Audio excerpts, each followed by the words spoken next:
The 13th floor.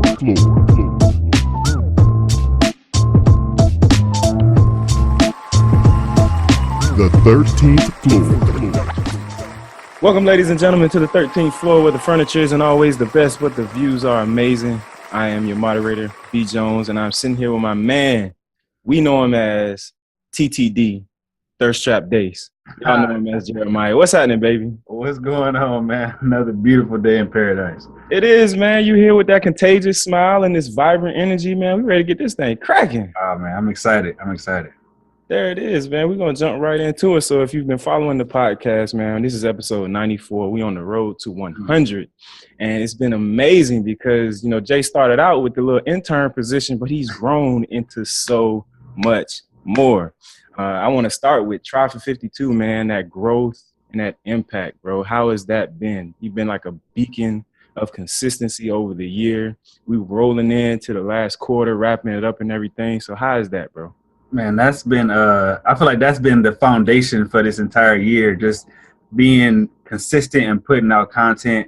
This is something that I've never been able to do. It's always been a struggle for me, just being consistent, man. So being able to do that over the past, I think this is week 45 that I just dropped. So just doing that consistently, man, and just getting that traction, that momentum, and people realizing that, hey, this is what you want to do with your life. So obviously let's get behind you, and people supporting it.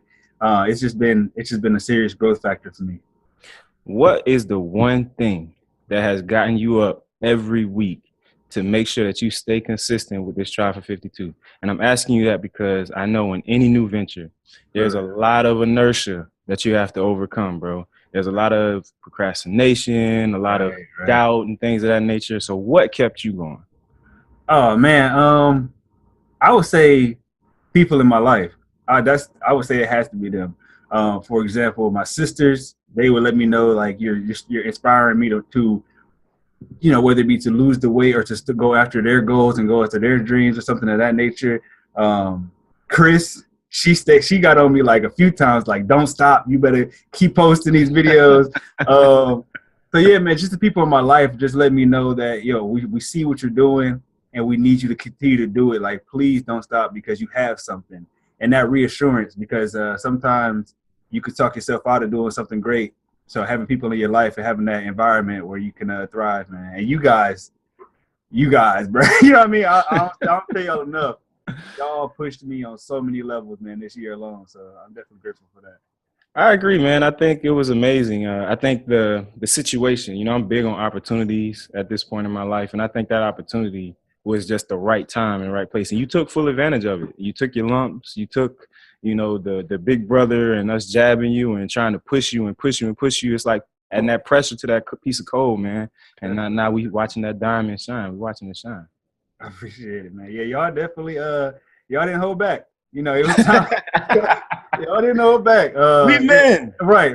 So it was times where I was like, I don't like how that felt. But like you said, you take it how you can, and just know that it's coming from a good place, man. Absolutely. Going back a little bit though, before we got to the Try for 52, man, you had We Live, man. What happened to that? When I took a little hiatus, conflict, scheduling. My friend Zay, she's active duty Air Force, so some things she had to respond to Uncle Sam. When duty calls. So we had to take a step back. We're in the works of bringing that back up, probably in the form of a podcast, though. Just trying to encourage and motivate other millennials who are in pursuit of their goals and dreams, because it's not easy. And typically you see or you hear the success story after people already done it. Mm-hmm. And like, okay, well, this is how I did it, but you don't really hear about that story in the in pursuit of it. You don't really get to share that. So creating a platform for us to share it ourselves, but also bring on other people who are in that age range of 2029. I think that's the original age range. Man, you cutting me out, bro. I think I have an amazing story in the next year and a half. No doubt. You know what I mean? But yeah, anybody who's in pursuit of their goals and dreams, man, just being able to share their story while they're in pursuit of it, as opposed to having to wait until the very end to say, hey, look at what I did. It's like, kind of look at what I'm doing. Mm-hmm. That makes sense. Makes absolute sense, man. I look forward to it. I do. I really do. Yeah. So I want to talk a little bit about life's transitions at this point, man. When you first started with us, and we kind of hit on it a little bit in the early episodes, we knew you were a divorced male, very young in marriage. So you got divorced, and then you grew, you dated, relationships, matured, and everything else. But then you got engaged again. Right. And then you got separated again. Right. I mean, when you put it like that. Right. So, it's that transition period, man, I think that's a lot to deal with. And you've still been successful throughout it. So tell me a little bit about that time period in your life where, you got engaged, but then the separation occurred and how that impacted you.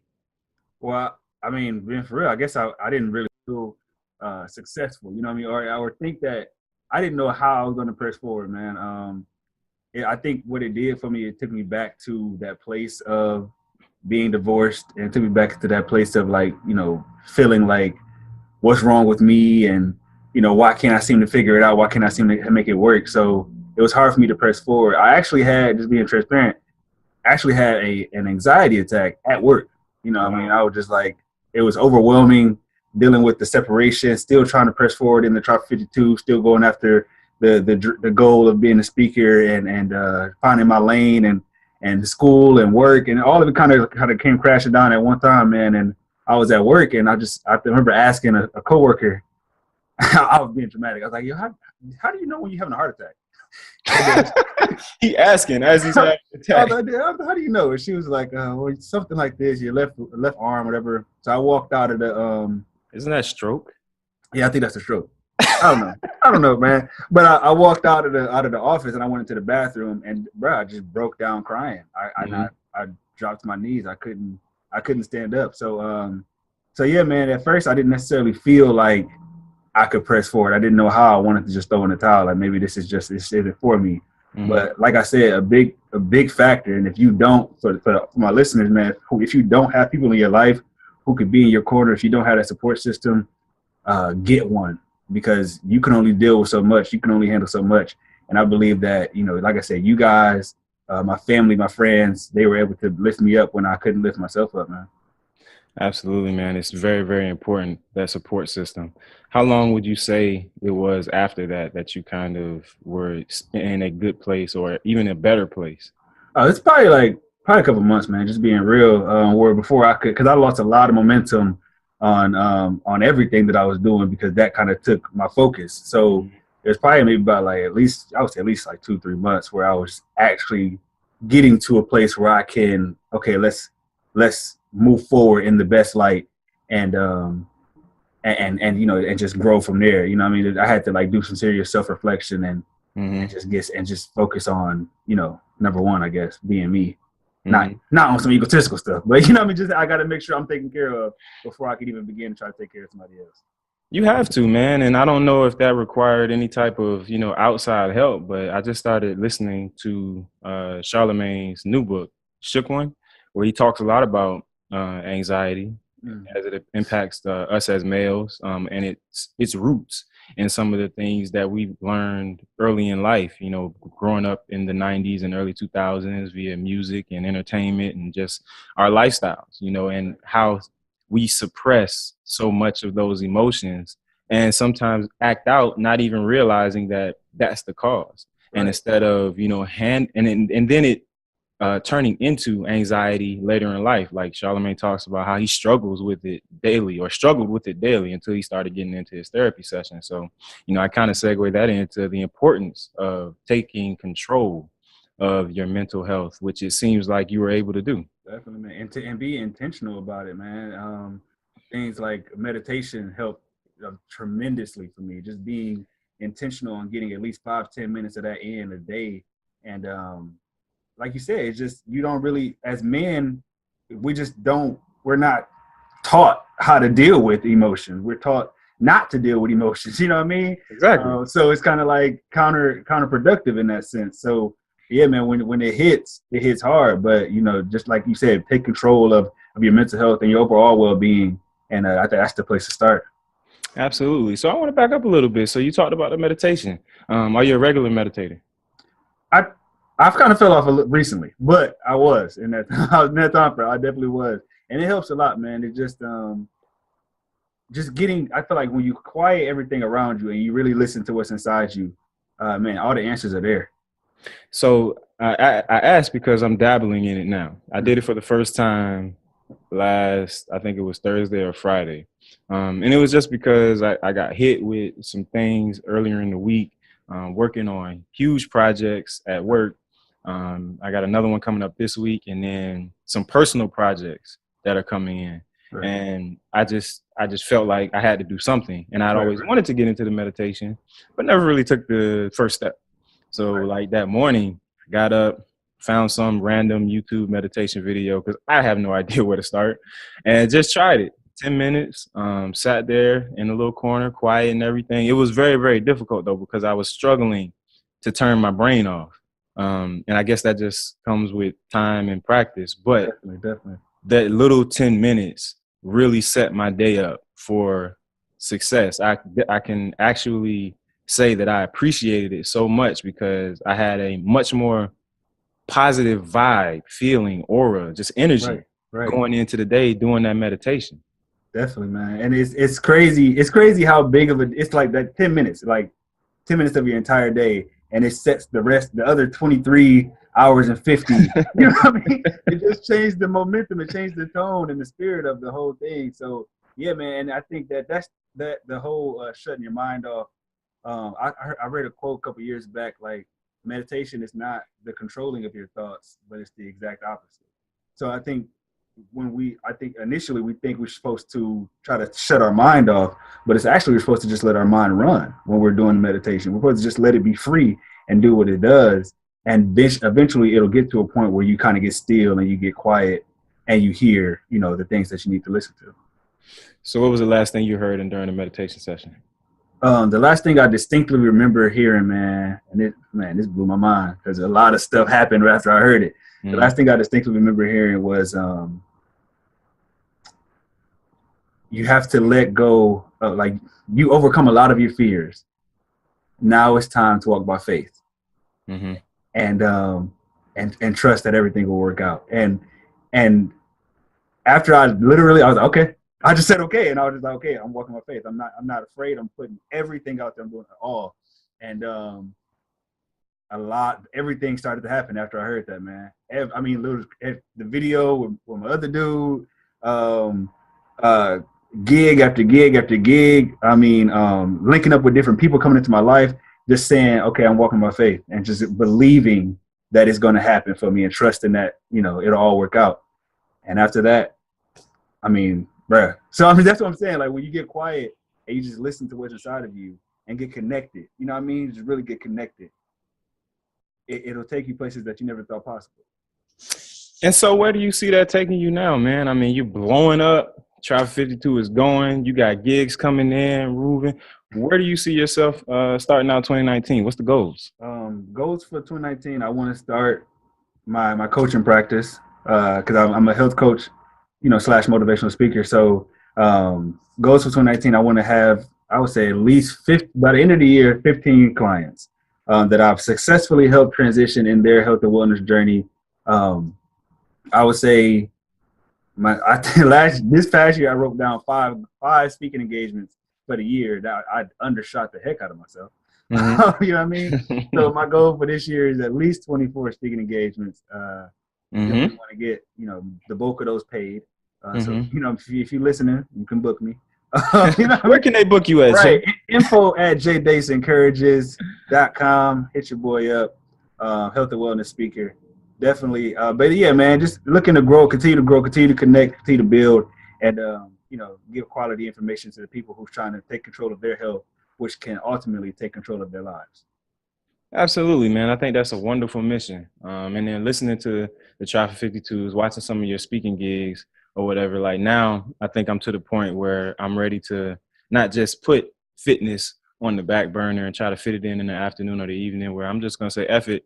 I'm going to get up at 5 o'clock in the morning. Right. P o'clock. Shout out Coach K. I'm going to get up at 5 o'clock in the morning and go ahead and get that hour in, man, and start the day off right, man. Try to get that meditation to be a little bit more consistent.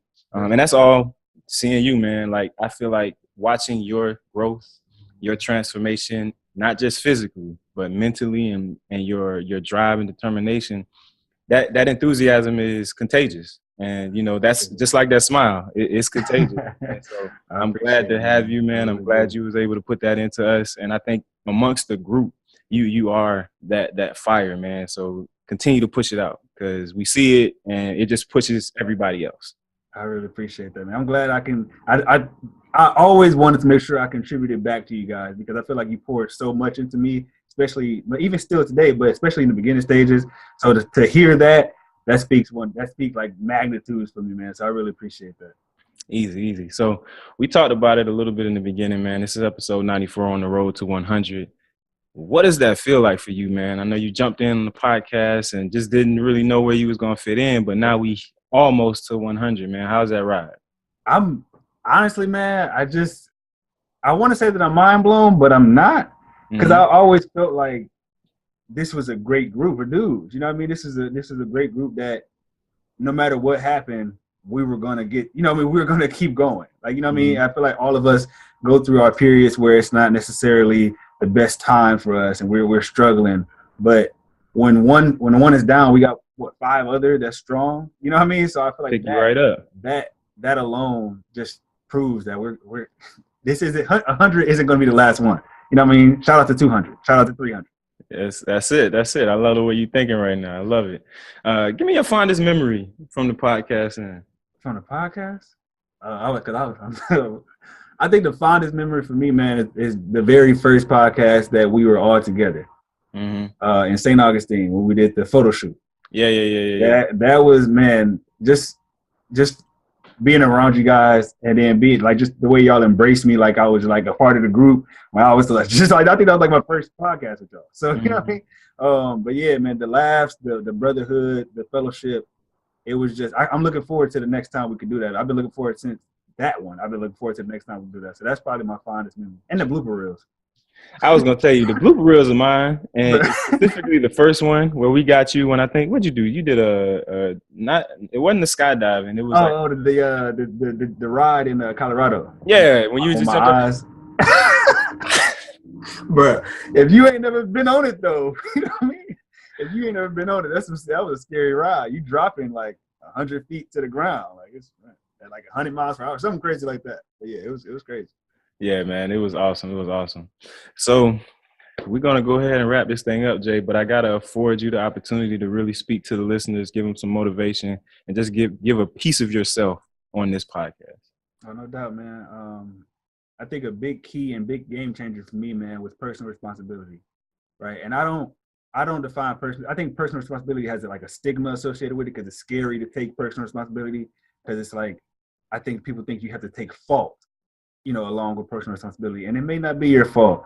You know what I mean? You are where you are. It may not be your fault that something I say, it may not be your fault that you weren't taught proper nutrition. It may not be your fault that you weren't taught how to practice self-care, but it is your responsibility to do something about it. And I think that a way that we can take personal responsibility is one through faith. You just believe that if I just keep pressing, if I keep trying, that maybe one day it can happen for me. You know what I mean? And keep things in perspective that you didn't get where you are, whether it be physically, emotionally, spiritually, socially, you didn't get where you are overnight. So you're not gonna leave that place, you know, in 3 days, 3 months. You know, and be willing to grind your heart out. You know what I mean? Be willing to put everything and anything into it that it takes to get there. And you know, I believe if you can do that, you can have it all. You can have it all, baby. Even this podcast on iTunes, Vimeo, Google Play, SoundCloud. We everywhere, baby. Wherever you riding off the track like a Segway. Make sure you get connected with us. Subscribe, man. Catch the videos. We on Facebook, Instagram, 13th floor, please. We drop them every Friday. We got an amazing blooper reel coming at the first of the year. Shout out to Fresh. He gets all of the vids and everything straight for us. And shout out to you, Dace, man. I appreciate you coming on the show, spending some time with us, man. You know, you dip in and out, you know. I appreciate you, Big, definitely. There it is, ladies and gentlemen. We done here on the 13th floor where the furniture isn't always the best, but the views are amazing. We out. 94. The 13th floor.